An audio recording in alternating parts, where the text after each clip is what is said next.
رب قربنا وباركنا لنعمل صالحا في يدي رسالة التغيير. Baik, insya Allah kita akan masuk ke sudut pandang atau perspektif selanjutnya, yaitu dari perspektif generasi muda. Nah, ini sedikit ada irisan dengan Pak Doriman tadi, yang itu dari perspektif sosial budaya. Namun tentu saja generasi muda ini yang lebih saya soroti adalah dari aspek individunya ya. Bagaimana dia berinteraksi dengan dirinya sendiri, bagaimana dia menjaga kesehatan mental health. Ya, memang seringkali ini topik yang dibahas atau digaungkan oleh anak-anak muda saat ini.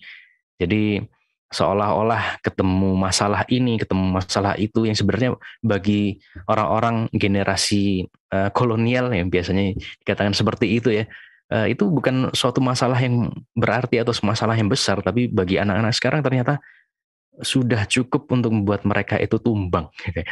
Ya, perlu healing dan lain sebagainya, sehingga akhirnya beberapa tokoh di nasional memang menyampaikan bahwasannya ini generasi muda ini seolah-olah dari generasi yang strawberry generation.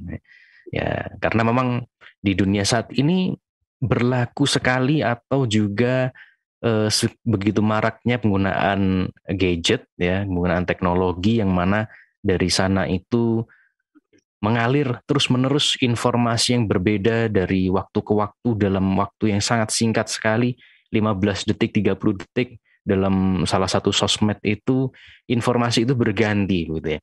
Akhirnya jadi bingung. Anak-anak muda saat ini tuh cenderung walaupun kreatif, tapi di sisi lain juga mudah menyerah, dan kondisi-kondisi yang lain yang membuat mereka ini agak susah untuk survive. Lalu seperti apa pandangan dari narasumber kita? Insya Allah kita akan panggil bersama-sama, yaitu Mas Alif Ridho. Nah, kita sapa beliau. Assalamualaikum warahmatullahi wabarakatuh, Mas. Bagaimana kabarnya? Waalaikumsalam warahmatullahi wabarakatuh. Mas Alhamdulillah. Fasid. Ya, ini spesial bersama dengan Mas Alif. Alhamdulillah. Ya, bagaimana Mas Alif melihat generasi sekarang ini?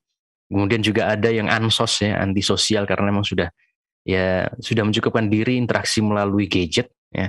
Tidak perlu ketemu lagi dengan orang, bahkan ketika ada orang berhadap-hadapan harusnya itu kan saling berinteraksi, saling berbincang, saling berbicara, saling menimpali. Malah ternyata apa yang terjadi ya, mainan HP di depan lawan bicaranya. Ya, bagaimana tanggapan Mas Alif ya, apa yang terjadi di tahun lalu? Lengkap ya disampaikan Ya. oleh Mas Fasid tadi. Sudah ada kail-kail ya, pancingan-pancingan yang memang sudah semestinya kita bisa menilai ya, anak-anak muda kita dari generasi Islam ini mengalami degradasi sikap dan mental. Apalagi pasca anak-anak muda ini terkungkung selama masa pandemi, kemudian bisa mengadakan dan diizinkan untuk bertatap muka secara langsung, tentu ini menjadi satu momentum euforia yang ditunggu-tunggu oleh kalangan muda. Namun demikian, kita bisa melihat ya, kesehatan mental anak-anak selama pandemi ini belum cukup sembuh ya, karena mereka ternyata justru ada di zona maya, zona yang tidak nyata, dan hidup merasa nyaman di zona tersebut. Sehingga aktivitas-aktivitas sosial yang harusnya tumbuh beriringan dengan gantinya perubahan pandemi ke endemi dan mungkin sudah masuk pada fase normal ini tidak diikuti dengan semangat anak-anak kita ini, anak muda kita ini untuk bisa meraih apa yang kemarin tertinggal di masa pandemi. Dan ini semua berawal dari karakter yang telah tadi banyak singgung oleh Ustadz Ahmad Doriman dan Ustadz Ainul Mizan. Ya, ini semua berkelindan, semua berhubungan dengan sistem, semua berhubungan dengan peraturan yang ada dalam kehidupan mereka, semua berhubungan dengan kondisi masyarakat, ya, semua berhubungan dengan arus informasi yang bebas, liberal, sehingga tidak banyak filter yang bisa digunakan oleh anak-anak muda kita. Dan tentunya ini juga bagian dari karakter kita mengenal generasi Z, Mas Rashid. dan pemirsa sekalian. Generasi Z yang kita kenal hari ini adalah generasi yang bisa disebut sebagai digital native. Ya, jadi digital native ini satu istilah baru barangkali ya. Bagaimana generasi yang mereka melek pada arus informasi digital dan mereka itu pengguna teknologi digital secara masif. Mereka lah orang pribumi dari teknologi digital. Dan ini bisa kita ketahui melalui survei yang diadakan oleh Tom Skep. Tom Skep ini satu riseter yang memang bergerak di bidang teknologi informasi digital. Ya, mereka atau Tom Skep ini mengatakan bahwasanya digital native ini punya rekan yang namanya digital imigran. Digital native ini pada akhirnya didominasi oleh anak-anak yang mereka termasuk generasi Z yang rentang usia hari ini kita berbicara secara daring ini antara umur 10 sampai 25 tahun.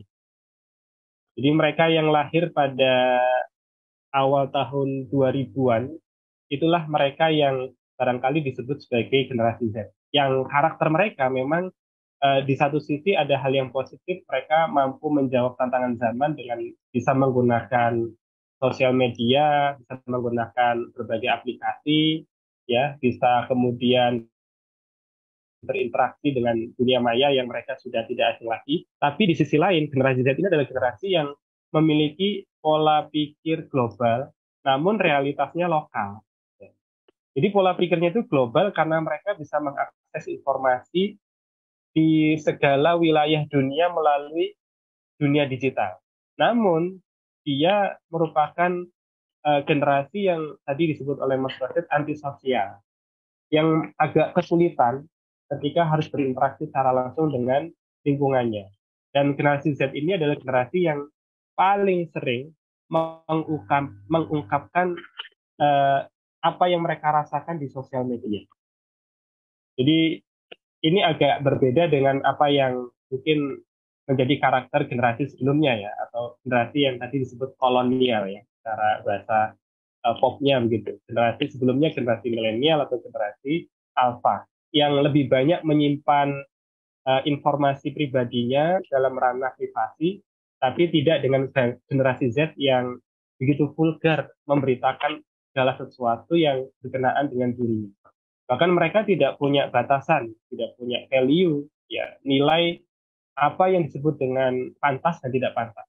Apa yang mereka sebut dengan sesuatu yang aib, ya, yang harus ditutupi, atau yang memang harus dibuka untuk dikonsumsi publik. Ya. Sehingga generasi Z ini rentan mendapatkan dirinya sebagai pihak yang tadi disebut sebagai kelompok yang mengalami mental health ya, atau gangguan kesehatan mental begitu. Dan inilah yang kemudian menjadi celah besar ketika kita memiliki satu warisan generasi yang mereka di satu sisi teknologi mereka merasakan terbantu ya untuk bisa melakukan berbagai hal, tapi di sisi lain mereka tidak memiliki nilai-nilai dasar untuk menyongsong masa depan, misal leadership ya, kepemimpinan, atau misal pada karakter kepribadiannya, yaitu yang kita kenal dengan saksia. Dan ini menjadi satu masalah besar ketika masalah ini bukan hanya merambah dunia remaja secara umum, tapi juga menjadi virus yang menghinggapi anak-anak muda Islam. Kita bisa bayangkan hari ini kita melihat masa depan itu sebagai sesuatu yang masih belum jelas. Tatkala kita mengcompare, membandingkan dengan kondisi anak muda kita. Anak muda kita punya sahabat namanya gadget. Ya, apapun yang mereka lakukan selalu tidak pernah lepas, ya, bahkan 1 meter dari gadget yang mereka miliki. Ya, mulai dari mereka memanfaatkan waktu untuk nge-game, ya, waktu untuk bersosial media, waktu untuk menggali informasi, waktu untuk menunjukkan eksistensi diri dan sebagainya. Ya, rata-rata mereka mengambil informasi utama itu dari apa yang mereka sebut dengan gadget. Nah, padahal gadget sendiri merupakan produk yang kemudian di dalamnya sekali lagi tidak memiliki batasan value yang seharusnya dimiliki oleh seorang generasi muda itu. Berbagai arus liberalisme, arus sekulerisme, ya, bahkan sampai pada taraf kemarin pada pertengahan 2002 kita melihat ada satu fenomena yang tidak biasa kemudian viral ya di beberapa kota adalah fenomena Citayam. Fenomena Citayam merupakan fenomena yang membidik langsung dan merupakan hasil dari penerapan sistem sekuler di negeri ini. Dan uniknya atau mungkin lucunya adalah mereka dari kalangan suburban, anak-anak muda kita, adik-adik kita, yang kemudian mengeksiskan diri, menampilkan bagaimana mereka memiliki kreativitas dalam tanda kutip. Dan itu semua dipengaruhi oleh sosial media, dipengaruhi oleh dunia digital. Inilah yang kemudian generasi Z yang kita lihat hari ini memiliki celah cukup besar, yang harapan kita di tahun depan mereka bisa kembali tertarik ya, di arus atau gelombang informasi yang cukup liberal ini. Mereka tertarik untuk melihat ke belakang bagaimana histori anak-anak muda Islam di masa lalu yang mampu membawa perubahan terhadap dunia.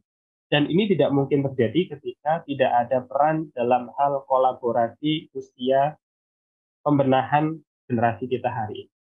Dan insya Allah di sini berkumpul para ustadz, para masyayikh, para ahli, ada yang dari bidang hukum, dari bidang pendidikan, sosial budaya, dari bidang agama, dari bidang ekonomi, luar biasa.